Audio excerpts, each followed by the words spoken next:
Good day. What's going on, everybody? Welcome into First Take. I hope you had a fabulous weekend. Molly Karam here from NYC. The Hall of Famers, Shannon Sharpe and Stephen A. The atrocity on the mound, that's from the West Coast. Hi, guys. Yeah. We miss you, Molly. Miss you guys, too. You. Okay, I miss you, Molly. Stephen A. said Shannon, here's the deal, though. This is why you're lucky, because Stephen A. is very moody, and you don't have me to help buffer the situation. At least he's in a good mood today. That's right. Yeah, he's in a good mood. Hey, he dressed nice. He got the houndstooth on. He looking nice, Molly. He looking nice, Molly. He feeling good about himself. Something happened over the summer. Something happened over the summer. I don't know quite what it is. Look at Molly. Yeah.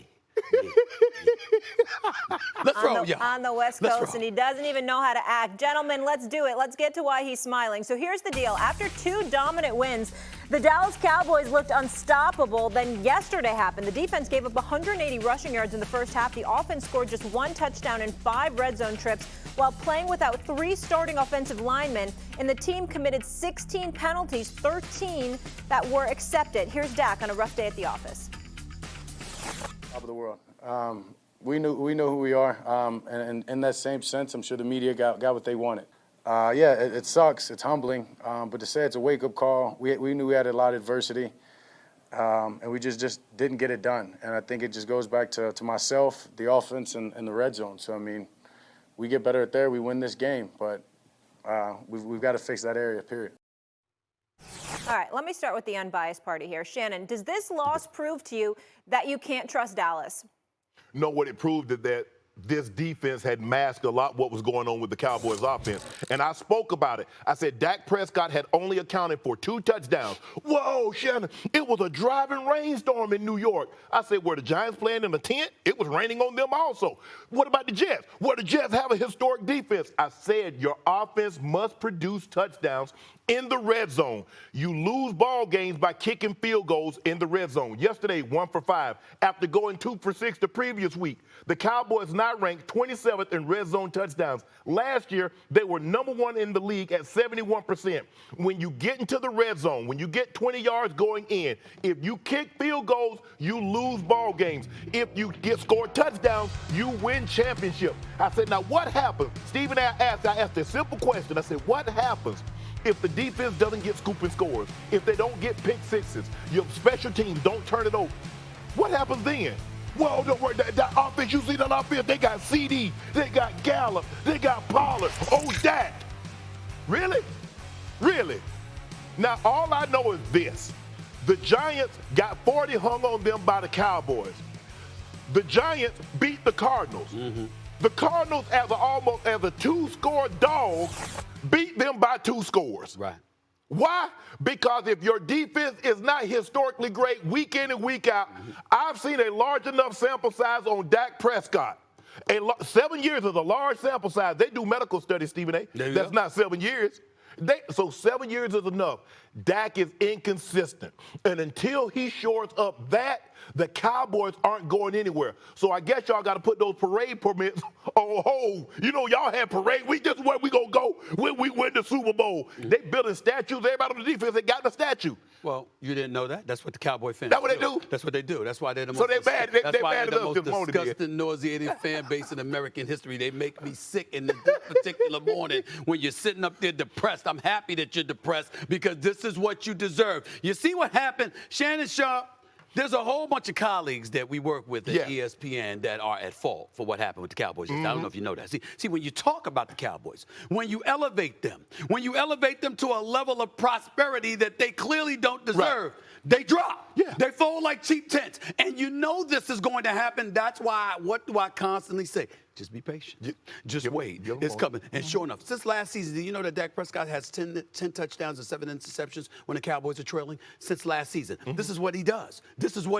Did you know that coming into last season, one of the things we lamented about Mike McCarthy was penalties? So the Dallas Cowboys, what did they do the first 2 games right here when we're talking about the amount of penalties, okay? They had 11 penalties in the first 2 weeks. They had 13 yesterday. Yeah. This is what they do. This is and so the point is, if you can run the football against the Dallas Cowboys, if you can put them in a tight squeeze, if you can make games tight, if you don't put them in a position where they're running roughshod all over you and they're playing obviously with a huge advantage because they're up 40-0 or they're up 30 or they win 30-10. If you put them in tight spots. What did I also say, Shannon? I talked about moments, baby. I talked about moments. I said, excuse me, Dak Prescott, in those moments, he's going to have to come through. As bad as Dallas was, as uncharacteristically bad with the Cardinals scoring in their first 5 possessions, all in the first half yesterday. As bad as that was, this was still a game that the Dallas Cowboys had a chance against. Sure, of course. But when it counted, Dak Prescott was giving that football. And what have I been saying since the preseason? I said, excuse me, y'all, defense is real. And I know Trayvon Diggs is out. Right. I know they compromised their defense to some degree. I get all of that, okay? He wasn't going to stop that running game. That's right. I understand. He wasn't going to stop that running game. But in the same breath, you might have been able to focus on it a little bit more if you didn't have anything to worry about in your secondary. But you just had Stephon Gilmore back there. All I'm saying is this. At the end of the day, Shannon, my last point, I keep telling folks, just be patient. Right. Because at the end, the Dallas Cowboys are going to come down to Dak Prescott. And once again, in moments, Dak Prescott comes up smaller than how he comes up when the moments are significantly smaller. That's what you want. All you have to do is that if I'm a head coach of a team that's facing the Cowboys, don't turn it over. Don't give them scooping scores. Don't give them pick sixes. Don't give their offense short fields. Make them drive the length of the field. More times than not, given his history over 7 years, if you force the Cowboys to drive the football for extended periods of time, bad things normally happen. Okay. But you remember the first game, they blocking punts, they scooping scores, they pick sixing, they celebrating, they all in front of the camera. That's right. Michael's on the ground like a big silverback. He's just crawling around everywhere. Now, all of a sudden, they couldn't pressure the quarterback. Now it's on you, Dak, because as great as a defense is, you're only good if you be good when you absolutely need to be good. Now, we've seen him get a lot of empty calories. They fall way behind, and you look at the box score, if you didn't watch the game, Dak got 300, 400 yards. Dak played good. But how many of those yards came when they were trailing by 2 scores? None. This is not what he does. And at some point in time, we got to stop glossing over it, all right? 400 yards they gave up on defense. That's for 7.5 yards per play against some dude named Joshua Dobbs. That's a different subject for another day. But in the end, the Dallas Cowboys were still in a position to make something happen, and Dak Prescott threw an interception when it counted a horrible one. Most. In triple coverage. In triple coverage. So again, America, all I'm trying to say to you is this. I mean no harm. I mean no harm. But I keep trying to tell you, I mean, the Dallas Cowboys, I mean, maybe just a little bit. But the Dallas Cowboys are who we thought they were. I want to take a look at the schedule, though, because I think it's kind of tough. If we could pull that up on the screen. I know they have the Patriots. They're at the Niners. They have the Chargers, the Bye, the Rams, the Eagles. Shannon, how many of those games are concerning to you? At Niners, at Chargers, at Eagles, I see L's. I see L's in their future, lots of them. Because here's the thing. If you can protect the football, that's all you got to do. Don't give the offense short fields. Don't give them scooping scores. Don't give them pick sixes. Make the Cowboy offense function for the entirety of the drive. Because if you put them on the 10-yard line, you put them on the 20-yard line, they only have to go so far. But they've done a terrible job in the red zone of scoring touchdowns. They're kicking field goals. Field goal gets you beat long term, and we saw that yesterday. At some point in time, Mike called a great game. Oh, Daniel Jones was turning the ball over left and right. We're going to talk about Zach Wilson. Really? So, Cowboys, y'all was ready to have a parade. Y'all was ready to build statues. They still are.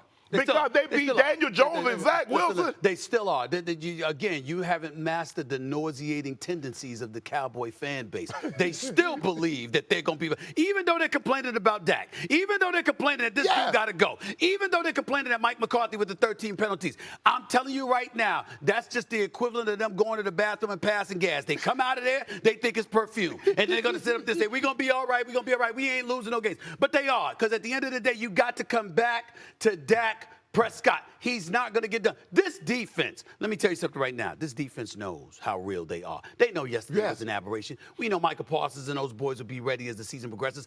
By the way, I'm not sure they'll lose to the Chargers on the road because I'm not sold on Brandon Staley. But we'll talk about that. Yeah, we're definitely going to talk about him. We're definitely going to talk about him. But in the end, it comes down to this, Shannon.